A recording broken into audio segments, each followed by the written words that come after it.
নমস্কাৰ প্ৰিয় দৰ্শক, স্বাগতম জনাইছোঁ বাবু গোৱালা পেট এণ্ড এনিমেল চেনেলটোলৈ আৰু আৰম্ভ কৰিবলৈ লৈছোঁ আজিৰ ভিডিঅ'। তো আহক চাওঁ আজিৰ ভিডিঅ'টো চাই জানো এজনী ছাগলীয়ে কিমান বাহলৈকে পোৱালি দিব পাৰে আৰু কিমান আয়ুস হ'ব পাৰে। তো নিশ্চয় দেখিছে এইসমূহ ছাগলী। তো এইবিলাক ছাগলী প্ৰায় কিমান বা পোৱালি দিয়ে বুলি ক'বলৈ গ'লে এইবিলাক হৈছে একেবাৰে সৰু নুমলীয়া পোৱালি। এইবিলাকক পোৱালি বুলিয়ে কোৱা হয় আৰু এইবিলাক লাহেকৈ চেউৰীৰ পৰা ঘাই হৈ আহিছে।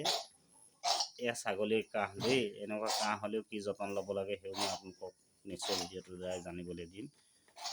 তো এইজনী ছাগলী হৈছে আপোনাৰ প্ৰথম জগন দিছে আৰু প্ৰথম জগন দিবলৈ এইবিলাক ছাগলী পোৱালি দেখিছে। ছাগলী পোৱালি প্ৰায় এবছৰমান হ'ব লাগে। এবছৰ হোৱাৰ পিছত তেওঁবিলাক পোৱালি দিবলৈ উপযোগী হয় আৰু এনেকৈ উপযোগী হোৱাৰ পিছত এবছৰৰ পিছত ঠিক যেনে উপযোগী হয়, উপযোগী হোৱাৰ পিছত তেওঁবিলাকে প্ৰায় দুবছৰমান বছৰেকৰ মূৰত পোনপ্ৰথমে এটা হয়তো পোৱালি দিয়ে আৰু দ্বিতীয়তে আপোনাৰ তাৰ এবছৰমানৰ পিছত আকৌ দুটামান পোৱালি দিয়ে। তাৰ পিছত ক্ৰমান্বয়ে তেওঁবিলাকৰ দিনবিলাক কমি আহে। যি এবছৰত দিছিলে সেই প্ৰায় 8 মাহ 10 মাহ 7 মাহ এনেকুৱা দিন ঘন হৈ আহে আৰু ঠিক এটাৰ পৰা প্ৰায় 2টাৰ পৰা 3টালৈকে পোৱালি 4টালৈকে পোৱালি দিবলৈ চেষ্টা কৰে আৰু দিয়ে। তো তেনেকৈ ঠিক আপোনাৰ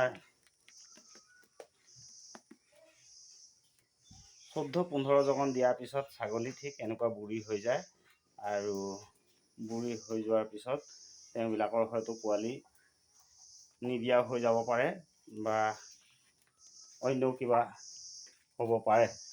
তো আশা কৰোঁ আজি ভিডিঅ'টো চাই এজনী ছাগলীয়ে কিমান দিনৰ মূৰত পোৱালি দিয়ে আৰু কেইবাহ পোৱালি দিয়ে আৰু প্ৰতি বাহত কেইটাকৈ দিয়ে এইবিলাকৰ বিষয়ে ভিডিঅ'টো চাই আনন্দ উপভোগ কৰাৰ লগতে কিঞ্চিত হ'লেও জানিব পাৰিলে বুলি আশা ৰাখি আজিৰ ভিডিঅ'টো এইখিনিতে সামৰণি মাৰিছোঁ। লগ পাম আকৌ এনেকুৱা এটা ভিডিঅ'ৰ সৈতে। তেতিয়ালৈকে সকলোৱে সুৰক্ষিত থাকক আৰু নিজ নিজ কামত ব্যস্ত থাকক। ইয়াকে জনাই আজিৰ ভিডিঅ'টো এইখিনিতে সামৰণি মাৰিছোঁ। জয় আই অসম।